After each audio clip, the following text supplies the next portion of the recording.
Are banks Ponzi schemes? Why should we bother about asking this question? Banks are professional big business. They are making billions in revenue and provide necessary financial services. They control the entire money in the world.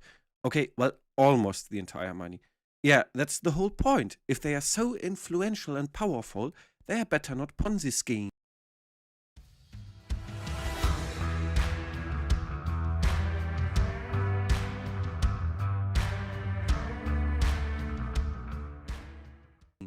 So let's see how banks are operating. They originated from the work of medieval goldsmiths. I recommend also the video of Economics Explained, the history of global banking, a broken system. The link to the video is in the video description. Let's get back to the banks. The core principle of banks, okay, a lot of banks, is still the same what Goldsmith did. There are a lot of other ways how banks can earn money, but these aren't crucial to answer this question. Having cash was considered risky and inconvenient because of the weight.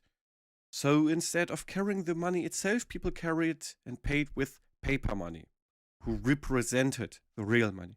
For a variety of reasons, it also isn't done today. People are depositing their money at banks, and people are getting an interest for the money they are depositing.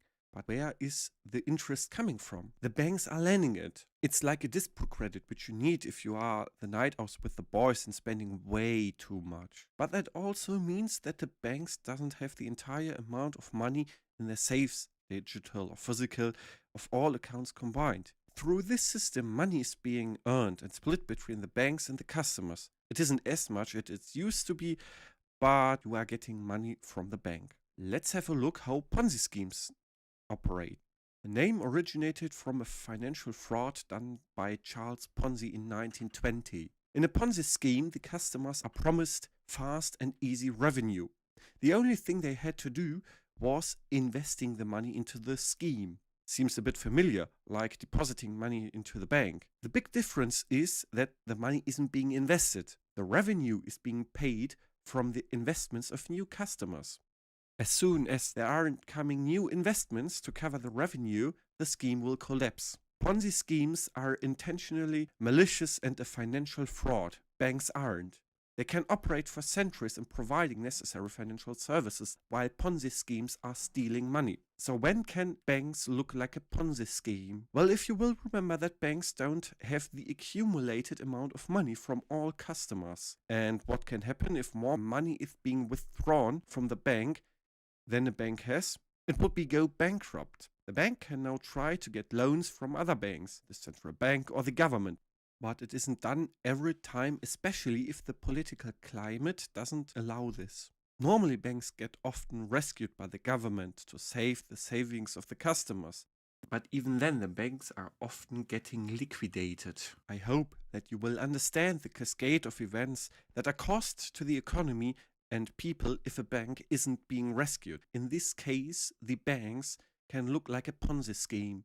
It's like back in the days when you were a child. Relatives gave you money, but your parents stepped in order to protect it. When you wanted back, it was gone. Reduced to atoms. What is the worst that can actually happen if the government doesn't help the customers in any way? Let's have a quick look at the recent bank shenanigans in China.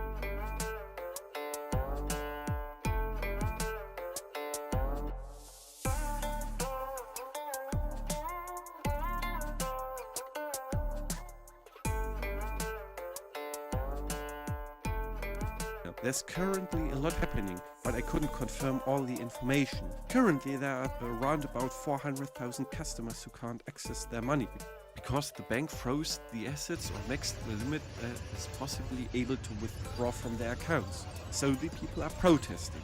And a quick note here, protests in China are extremely risky, rare and sometimes deadly. What is the CCP doing? Well, let me just say that I'm getting 1989 Tiananmen vibes. So, okay, what else can be done aside from emergency loans and government stepping in and loans from the central banks. Let me introduce you to rating agencies. What are these doing? They are companies who calculate the creditworthiness of other companies, institutions, and countries. Are they doing their job well? Are they trustworthy? Look at two examples. Most of you will remember the 2008 financial crisis. They are possible by the rating agencies who rated the housing bonds way too good. Most of them couldn't be repaid, but they were handled if they were reliable financial investments. They were subprime trash but got best grades. Did they improve anything or learn from the 2008 financial crisis? Plot twist, no. The most big and good recent example is the bankruptcy of Wirecard. Wirecard was a German financial institute and had a bank license. They weren't profitable at all, but invented 1.9 billion euros over a period of a decade. The whole time, Ernst & Young gave the boni they wanted. Only when it was obvious, they refused to give them a rating at all. Quick note, the financial fraud was done by Wirecard wasn't a Ponzi scheme or something near this. I'm telling this only to prove that rating agencies are doing their job really well. And it wasn't only the fault by the rating agency. Also, the Secret Service was involved and some politicians. But that's a great story for another time. In conclusion, are banks Ponzi schemes? Per definition, no. But in the end, it doesn't even matter if you lost your money to a bank or a Ponzi scheme. If you're working in the financial sector, you may disagree. If you have some additional information, found some pronunciation, content, or grammar mistakes, you can leave a polite comment. Until next time. Freaking